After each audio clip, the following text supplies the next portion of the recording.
खुदावंद यीशु की अंजील मुकद्दस मत्ती के मुताबिक उसका 13वां बाब 47 से 53 आयत तक। एक दिन यीशु ने अपने शागिर्दों से कहा कि आसमान की बादशाही उस महाजाल की मानित है जो झील में डाला जाता और हर तरह की मछलियां समेट लेता है।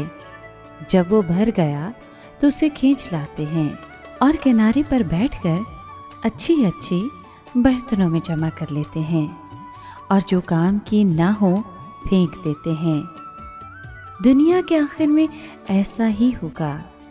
फरिश्ते निकलेंगे और रास्तबाजों के दरमियान से बदकारों को जुदा करेंगे और उन्हें आग की भट्टी में डाल देंगे। वहाँ रोना और दांतों का पीसना होगा। क्या तुम ये सब कुछ समझ गए हो? उन्होंने उससे कहा, हाँ। तब उसने उनसे कहा, इसलिए हर एक फकिया जो आसमान की बादशाही की तालीम पा चुका घर के उस मालिक के मानित है जो अपने ख़जाने से नई और पुरानी चीज़ें निकालता है। जब यीशु ये तमसीलें ख़त्म कर चुका तो वहाँ से रवाना हुआ। पाक कलाम के पढ़े और सुने जाने पर खुदा उनकी बरकत हो। खुदा का शुक्र हो।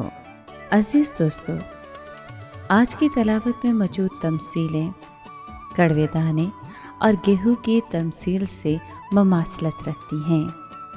ये हमें सिखाती हैं कि कब और किस तरह रास्तबाज और बदकार जुदा किए जाएंगे। ये मसीह की आमदे सानी पर होगा। घर के मालिक की तमसील हमें सिखाती है कि मसीह की आमद से पहले के ज़माने में मसीह के शागिर्दों की जिम्मेदारी क्या है और कितनी बड़ी है।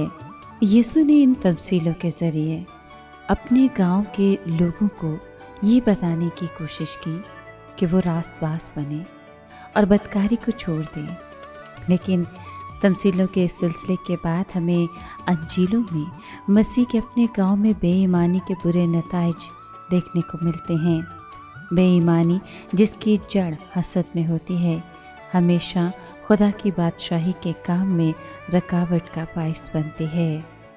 ए खुदावंद, हमें ये तौफीक दे कि हम तेरी बातों को ना सिर्फ सुने बल्कि इसको समझें और समझते हुए इसे अपनी अमली ज़िंदगी में अपनाएं, ताकि रास्तबाजी के कामों को अपनाते हुए तेरे पैरोकार बने और हमेशा हमारे अमाल, हमारे किरदार और हमारी बातें तेरे ही नाम की गवाही बने। आमीन।